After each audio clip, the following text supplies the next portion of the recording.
There's a story where Tom Hardy turned a packed press room silent without raising his voice once. Today, you'll see celebrities flip the script on disrespectful questions, from silent stares to viral clapbacks. Stick around for the moment that became a masterclass in confidence.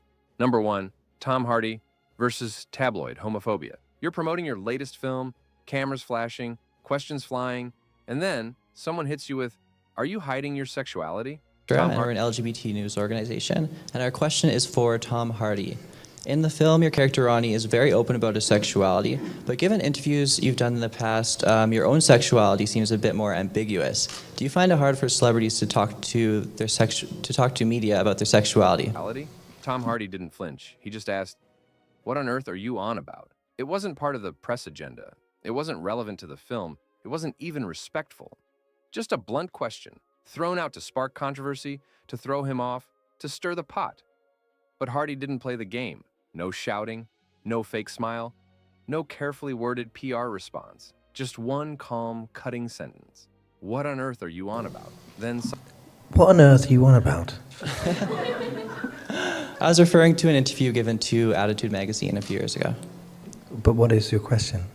I was wondering if you find it difficult for celebrities to talk about their sexuality. I don't find it difficult for celebrities to talk about their sexuality. Are you asking me about my sexuality? Sure. Why? Why? Thank you. Okay. On about. Then silence. The kind that makes the air heavy. The kind that flips the power dynamic instantly. And in that silence, the message landed. Because shutting down disrespect doesn't always mean raising your voice. It's about timing, tone, control. Hardy didn't need to defend who he was. He didn't owe an answer. He just reminded the room, not every question deserves a response. Sometimes the strongest line is the one that ends the conversation. Number 2, Robert Downey Jr. walks out gracefully. He came to talk about a movie, but what he got was an ambush. Robert Downey Jr. didn't argue. He just stood up and walked away. The energy was off from the start. What should have been a conversation about art turned into a spotlight on pain. The interviewer veered off topic, pressing Downey about addiction, prison, and personal trauma, trying to stir emotion, trying to dig into wounds that didn't belong in the room. Most people would have snapped, gotten defensive, maybe even cursed on live TV. But Downey did something far more powerful. He stayed silent. He smiled. Then, with zero theatrics, he stood up and left. No speech, no anger. Just the quiet sound of dignity, choosing peace. In a world, have opinions and they kind of change and flow. Yeah, well, that's life and that's growing older, I suppose, isn't it? Yeah. I mean, you say we're promoting an interview. I mean, promoting the movie. I mean, obviously you're doing a promotional round of interviews, and that's why we're talking about the movie. But we also would like to talk a little bit about you, and I don't know how comfortable you are, you know, talking about yourself at the moment. You have as much time as anyone else will. Yeah, well, okay, well then let me just ask you a few more questions and you can answer them if you want to and not if you don't want to. I mean, so only got this much left anyway. Well, I think we've got 3 more minutes on our agreement. Your foot's starting to jump a little bit. You better get to your next question.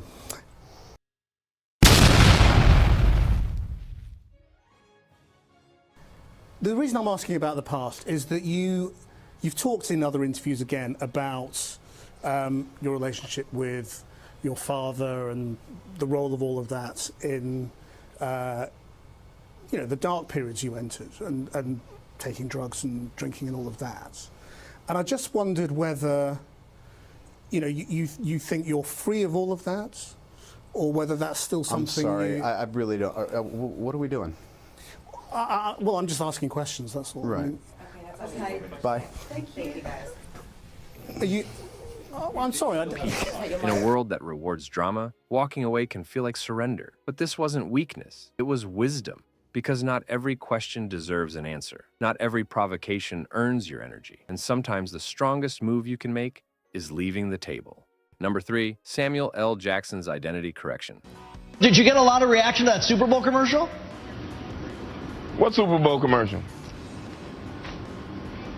It wasn't just a slip. The reporter genuinely thought he was talking to a different black actor and said it on national television. The room didn't erupt. Jackson didn't shout. Instead, he did something far more cutting. He leaned in, raised an eyebrow, and let the moment simmer. With the calm of a man who's seen plenty, he dropped a line soaked in sarcasm, pointed, direct, funny, but sharp. He made it very clear, "I'm not the one you think I am, but go ahead, keep digging." And then He just let the awkward silence hang.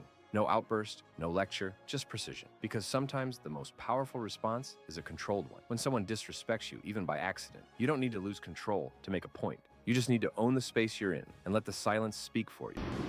Oh, you know what? I've been my mistake. You know what? See, you're as crazy as the people on Twitter. Right. I'm not Lawrence Fishburne. That's my fault. I know that. That was my fault. My mistake. You know what? We don't all look alike. Flogger, you're We may exactly be all right. black and famous, You but are we all don't look guilty. alike. I am guilty.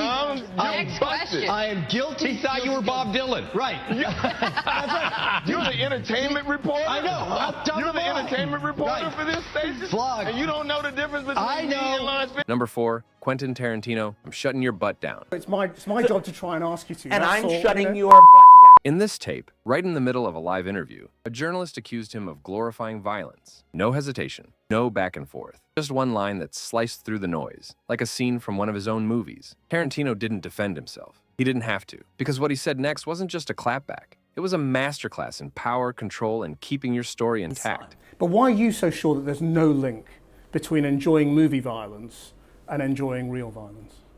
I'm going to tell you why I'm so sure. Don't ask me a question like that. I'm not biting. I refuse your question. Why? Because I refuse your question. I'm not your slave and you're not my master. You can't make me dance to your tune. I can't I'm ever- not a monkey. Because mean- I'm here to sell my movie. This is a commercial for the movie. Make no mistake. Response And you to know the- where I stand on So, it. which is that there's no relationship. And Yes. But you haven't said why you think there's no relationship. You It's just none said of your there isn't. damn business what I think about that. And I have explained it. And I have explained even what you're talking about. I'm just not giving it to you. Why? Because I don't want to, because I've done it already. I have explained this many times in the last 20 years. I just refuse to repeat myself over and over again because you want me to. For you and your show and your rating. It is about you want me to say it for you. For your show, this show, right here, right now. Number 6, Denzel Washington versus media spin. There's been a lot of buzz about this fake news. You were the subject of a fake news story. Oh yeah, what they say? I was running for president. No, I you voted. were running No, what'd they say? You switched your support. I switched from yeah. It happened during a press event. Bright lights, cameras rolling, the usual noise. But then came that question. Not a genuine curiosity, but a trap disguised as journalism. The reporter tried to twist Denzel's words, turn his meaning into something it wasn't. Something smaller, safer, more convenient. And this is where most people fold. They backpedal. They explain themselves to stay liked. But Denzel? He did what masters of presence do. He paused, then calmly said the truth as he saw it. Not to argue, not to impress, but to remind everyone in that room, you don't get to tell my story. Yeah. What do you make of all the fake news and it affects If you don't read the newspaper, you're uninformed. If you do read it, you're misinformed. So what do you do? That's a great question. What is the long-term effect of too much information? One of the effects is the need to be first, not even to be true anymore.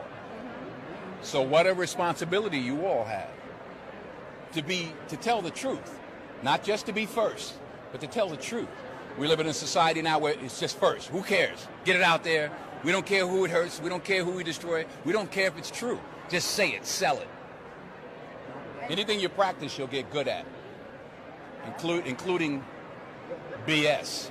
Number 5, Anne Hathaway turns the tables on body shaming. Fans are really excited about this. It was a couple days ago we finally saw the first photos of you as Catwoman. How do you fit into that suit? It was supposed to be a light interview, but then the host pushed her about her weight. Anne paused, took a breath, and redrew the line, calmly and publicly. No drama, just a clear wall of self-respect. That one sentence flipped the dynamic. Suddenly, she was in charge. Not the host, not the audience, her. Because protecting your peace isn't weakness. It's the strongest move in the room. It takes 3 of us. A lot of lead time. Sit-ups, tricep curls, and, But you're in phenomenal shape right now. Bench kicks, I don't know. How much weight have you lost to get into this shape right now? You did not just ask me that No, I'm question. just saying, you're like... What a forward Whoa. young man you are. My goodness. I'm How sorry. much weight. I'm not saying you needed to lose weight. I'm just saying that you look... I've worked very hard to become Selena Kyle. I know you have. All right, thank you very much.